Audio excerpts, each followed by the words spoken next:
Bonjour à tous, on va faire de la révision sur donc la cellule. Qu'est-ce que c'est qu'une cellule? C'est la plus petite partie du corps humain qu'on peut étudier en biologie. Après, on rentre dans la biochimie, donc on rentre dans les molécules, les atomes. Et donc juste après les molécules, les atomes, on parle de cellules. Pourquoi de cellules? Parce que c'est un environnement qui peut vivre tout seul, qui est assez grand pour vivre tout seul et qui peut donc exister par lui-même, mais qui aussi nous compose dans chacun d'entre nous et dans chacun des êtres vivants, des animaux, etc. On a des centaines de milliards de cellules, les unes à côté des autres, qui nous forment et qui nous font exister. C'est microscopique, il y en a des plein de différentes. On en a plein de formes, on en a des rondes qui servent à peu près à tout, mais on en a des très spécialisées qui peuvent servir par exemple aux cellules nerveuses qui conduisent une information. On a les cellules sanguines qui vont nous permettre de stocker de l'oxygène puis de le déstocker. On a des cellules qui nous permettent de faire passer des éléments d'un côté à l'autre d'une paroi, etc., etc., etc. Vous, dans les cours, vous devez connaître quelques types de cellules, surtout les kératinocytes, parce que c'est ceux-là qu'on voit énormément. Un petit peu évidemment les mélanocytes, et puis d'autres comme les cellules de Langerhans, etc.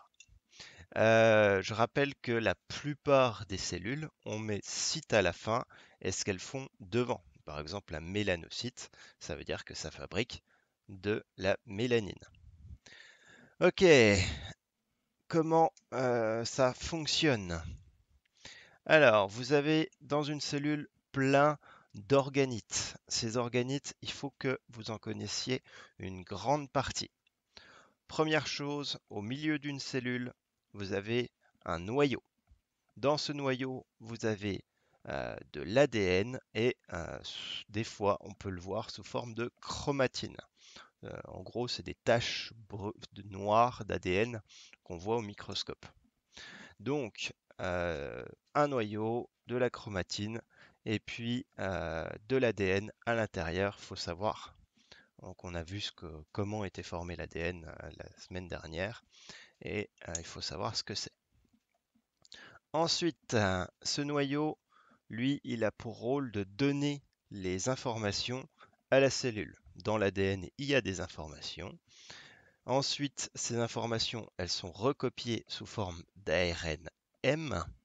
Et l'ARN M, lui, il est envoyé en dehors du noyau. En dehors du noyau, vous avez plein d'autres choses. Première chose, en dehors du noyau, vous avez le cytoplasme. Donc le cytoplasme, c'est un liquide dans lequel baigne tout le reste. Pour délimiter la cellule, tout autour, vous avez la membrane. Donc la membrane, on la verra tout à l'heure. Il faut connaître comment elle est fabriquée. Bien, dans ce cytoplasme, vous avez des ribosomes.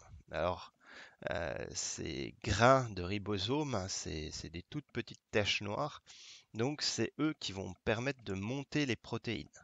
Je rappelle hein, que dans une cellule, comment on arrive à exister, en fait, tout simplement parce que nos cellules fabriquent des protéines à partir d'acides aminés.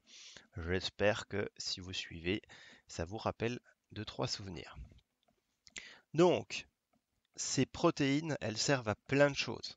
On a dit par exemple que c'est elles qui forment la kératine. D'accord? Et donc cette kératine, eh ben, elle va permettre d'avoir une cellule toute dure qui va nous permettre d'avoir une peau, d'avoir des cheveux, etc. Donc, un ribosome qui forme des protéines. Pour former des protéines, elles ont besoin de plusieurs choses. Elles ont besoin du coup des informations du noyau, mais aussi elles ont besoin d'énergie.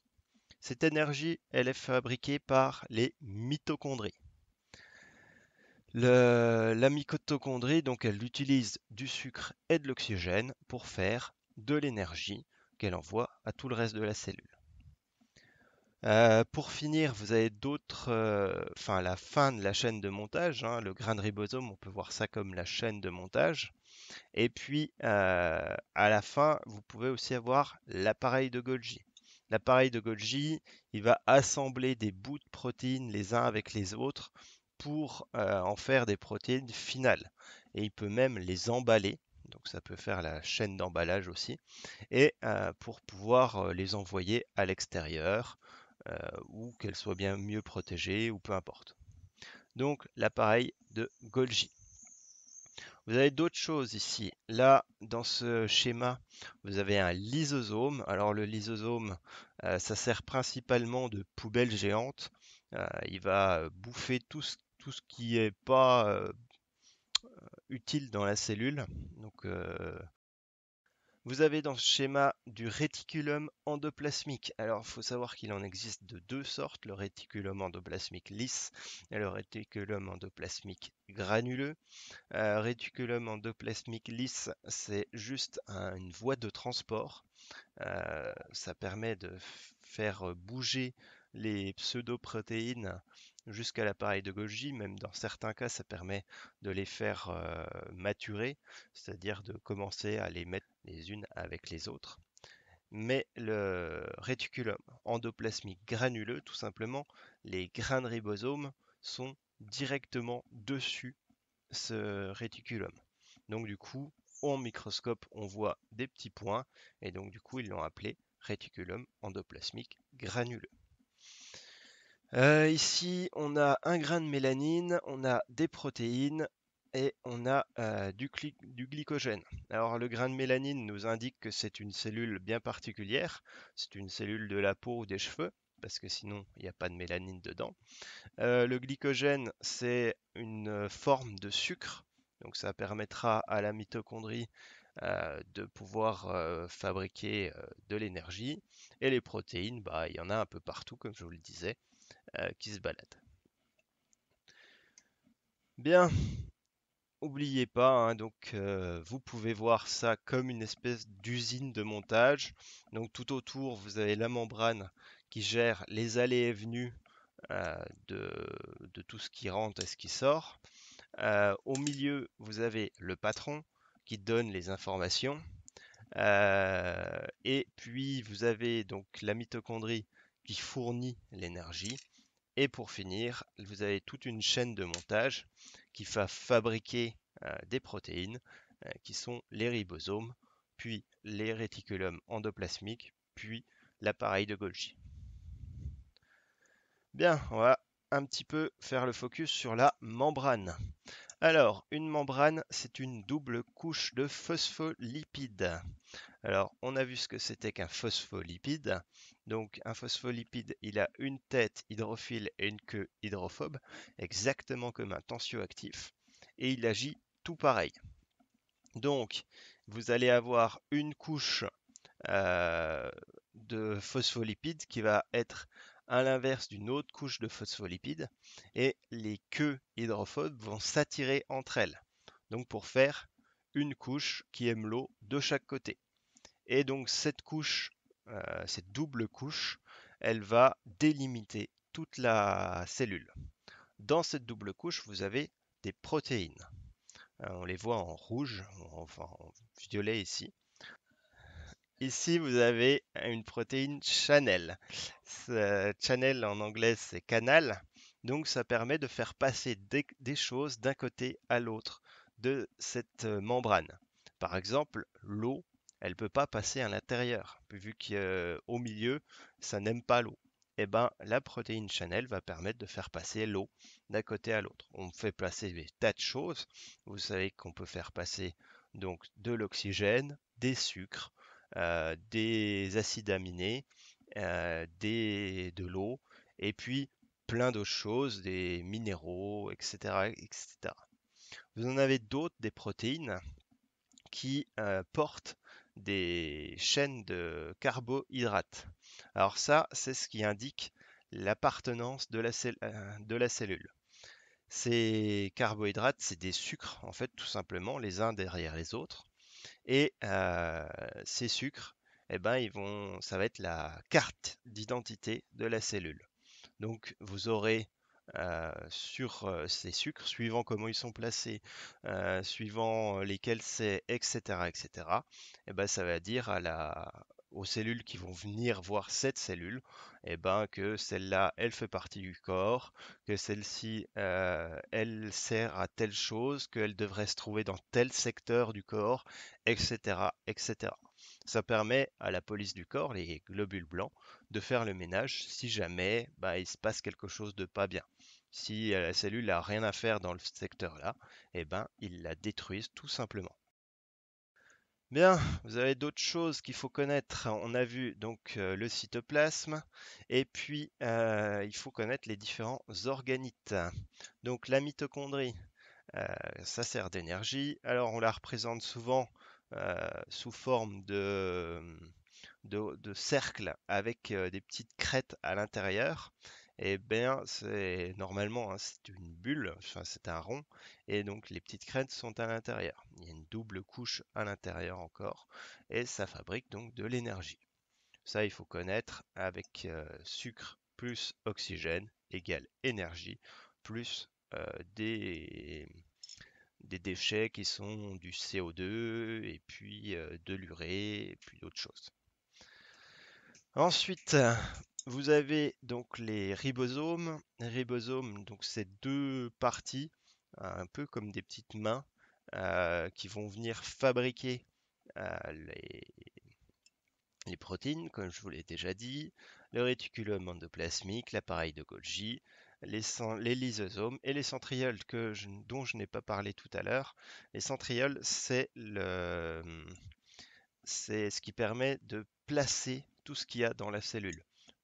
Vu que tout nage dans un liquide, le cytoplasme, eh ben, il faut quelque chose pour remettre à sa place chaque organite. Eh ben, c'est le centriole qui s'en sert, qui le fait. Et puis, le centriole a une utilité lors de la division cellulaire.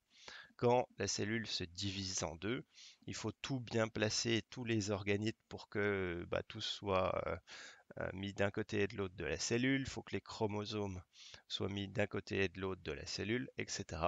Ça va être les centrioles euh, qui vont le faire. Là, je vous ai mis des photos de tout cela. Par exemple, la première photo RER, c'est des réticulums endoplasmiques granuleux.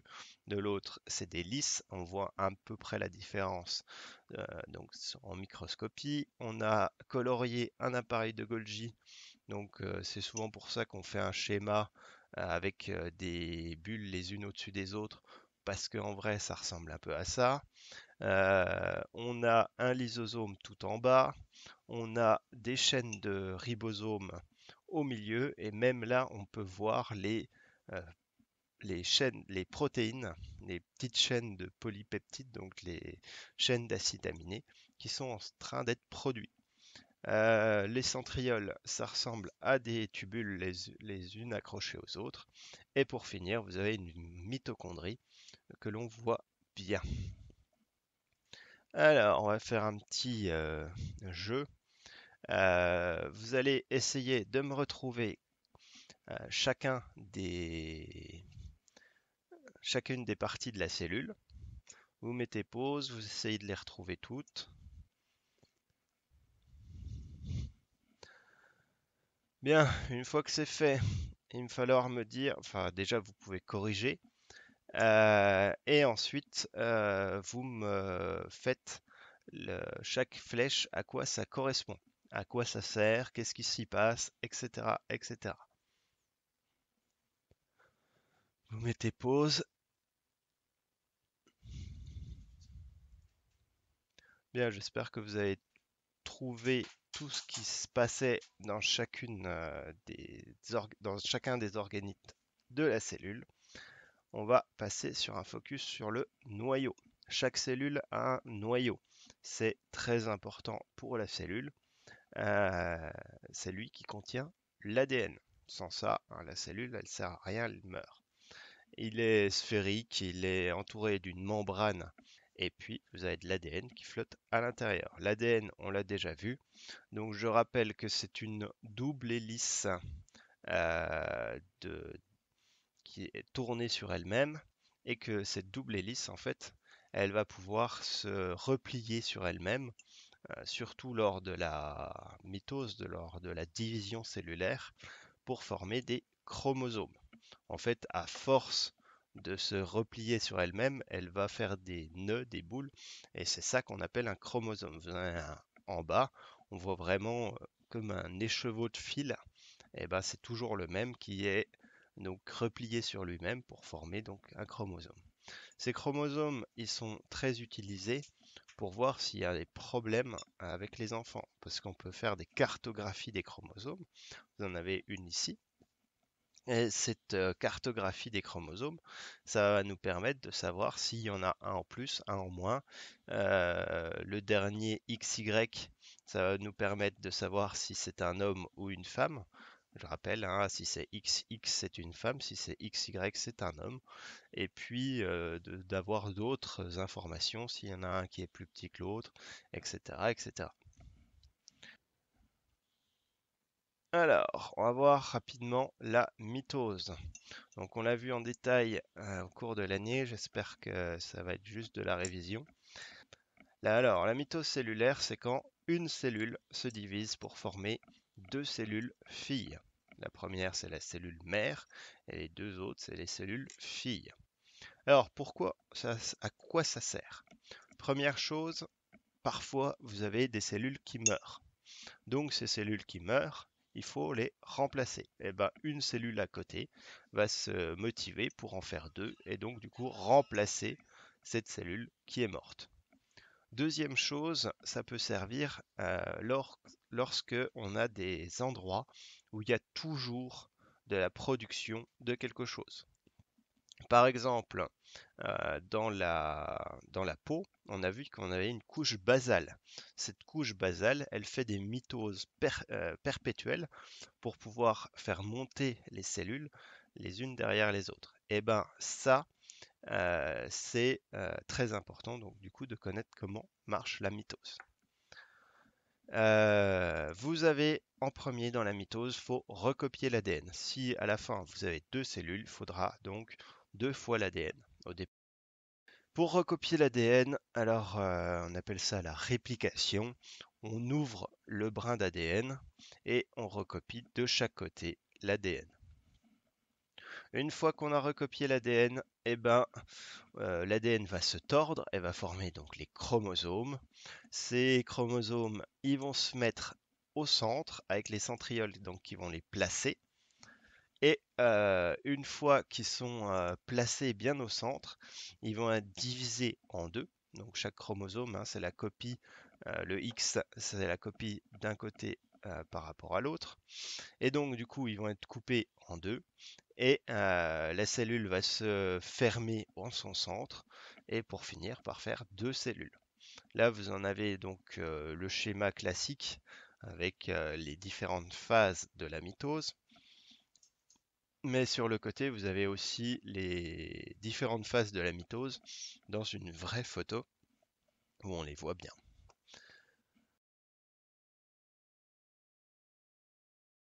Bien, on va passer à la différenciation cellulaire. On est d'accord que au début, quand vous avez un spermatozoïde qui rencontre une ovule, on ressemble à plus ou moins ça. C'est une cellule œuf. Ensuite, on va grandir, on va ressembler à un petit tétard qui va... enfin là, on voit la formation du cerveau, par exemple.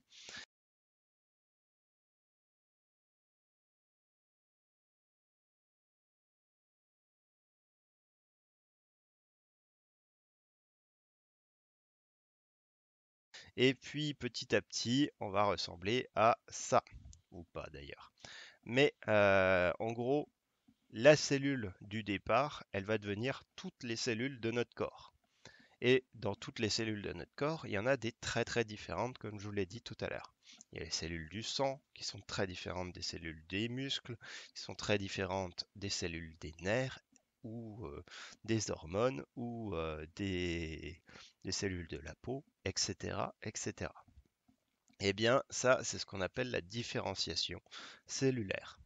Suivant là où elles sont placées, suivant des messages chimiques, eh ben, les cellules, elles vont devenir quelque chose ou un autre chose, etc., etc.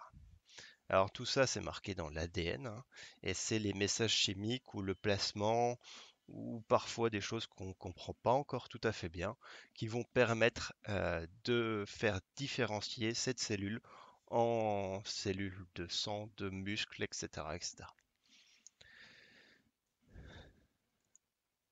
On fait un petit tour sur les hormones, parce que comme je vous ai dit tout à l'heure, c'est parfois des messages chimiques, ou même beaucoup des messages chimiques, qui font bouger les cellules d'un côté ou de l'autre. Et quand on naît, eh ben, toutes les cellules ne sont pas encore différenciées, euh, ne sont pas encore finies. Par exemple, ou ne sont pas encore en marche. Eh bien, c'est ça qui se passe quand on grandit. On a des cellules qui travaillaient pas, qui se mettent à travailler, et donc du coup, certaines différenciations arrivent tardivement. Par exemple, chacun sait que quand on passe la puberté, eh ben, on mue. Eh ben, il y a des cellules qui changent dans les cordes vocales. Nous, ce qui nous intéresse en coiffure, c'est le cheveu. Le cheveu, donc, il y a la moelle, le cortex, la cuticule. Ça, c'est ce qu'on dit tout le temps. Par contre, sachez que euh, chez la plupart des gens, au départ, quand on est, on n'a pas de moelle. D'accord? La moelle, elle apparaît à la puberté. Et donc, du coup, cette puberté, vous avez une différenciation des cellules du cheveu pour devenir la moelle. Voilà, on a fini. Portez-vous bien. J'espère que ces petites révisions vous font du bien. Sortez voir le soleil maintenant qu'on peut. C'est génial. N'oubliez pas de bosser. Et puis voilà.